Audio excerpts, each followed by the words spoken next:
The journey to the top of the backswing now continues. We've gone through the halfway back position, takeaway position, halfway back position. We're moving on now to the top of the backswing position.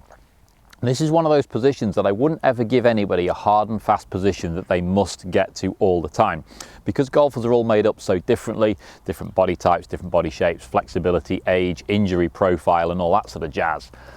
We're not going to give you a hard and fast position that you should be exactly. I'm just going to give you some guidance about what I'd like to try and see.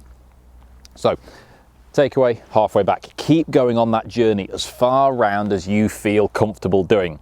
I would always like to see golfers get past the 12 o'clock position on the clock face. I think that's most golfers are capable of getting past 12 o'clock. Towards 1, 2, and ultimately 3 o'clock. I would suggest between 1 and 3 is perfect for most golfers if you're hitting a mid-iron. We can of course be a little bit shorter if we're just chipping and pitching the ball, and maybe if you're going with drive and you want to go for a real long drive, we might let the club get a little bit longer than 3 o'clock. But understand the basic principle that generally speaking, the shorter the swing, the more control, but the less power. The longer the swing, the more power, but the less control. Now, of course, there's caveats to that, where you've got golfers like Jon Rahm, who's really short, but really powerful. And you've probably got golfers at your golf club that are really long and then don't hit the ball very far at all. But in the general rule, if you want more control out of your golf game, you can make shorter swings. If you want more distance out of your golf game, at some point, you're going to have to get that club moving and get a slightly longer swing. From this angle, we work on shoulder turn, high hands, and turning around as far as you can. And you can hear in my voice there starts to be a little bit of tension as I get round there, and that's a good thing, because that's me winding things up, sort of pulling the elastic band, ready to release it to generate the power. So we're turning up to the top, the club gets around about 2 o'clock, then I can start to generate some power on the way down. You'll notice with that the shoulders are turning around about 90 degrees. So if I lay a club over my chest, I can turn to about 90 degrees. And you should do that as an exercise as well. You'll sometimes see golfers who turn and they only get this much shoulder rotation.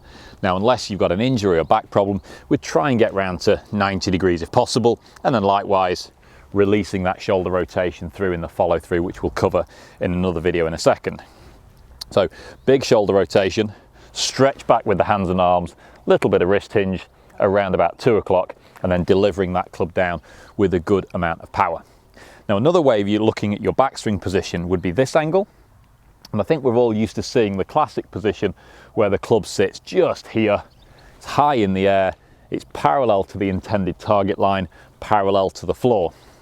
Now, that would be classed as the perfect top of the backswing position. Another checkpoint we could also have there is that that leading edge should be similar to the left forearm, left wrist position. Now, we might see Dustin Johnson get it into a very closed position. You'll see other golfers in a slightly more open position, but generally speaking, that club head should match that lead forearm. So we take it to the top. That's going to be sort of classic top of the backswing position. Bringing the club down from there should give a nice smooth delivery. Now, if your golf swing isn't quite full length and you make a slightly shorter swing, your club should be pointing out to that side a little bit.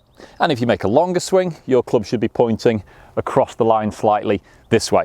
So don't worry if you're slightly across the line or you're slightly laid off, as long as you're shorter or longer than the full length swing. So the club to full length points at target, shorter points out to the left of target for the right-handed golfer, longer points across the line slightly. Get your swing on video to check that. It's really important that you don't use a mirror for this bit, because you'll never swing full length in a practice swing. And you probably can't watch yourself in a full shot when you're going to hit a golf ball. So I can make practice swings all day long, I think I'm Tiger Woods and I think I've got a great position, then go ahead and hit the golf ball, and my swing will change drastically because I was making a practice swing or I was hitting a golf shot. So use a video camera, just your mate with a phone, something like that will do. They will be able to check and tell you where you bring the club to on that video rather than looking in the mirror.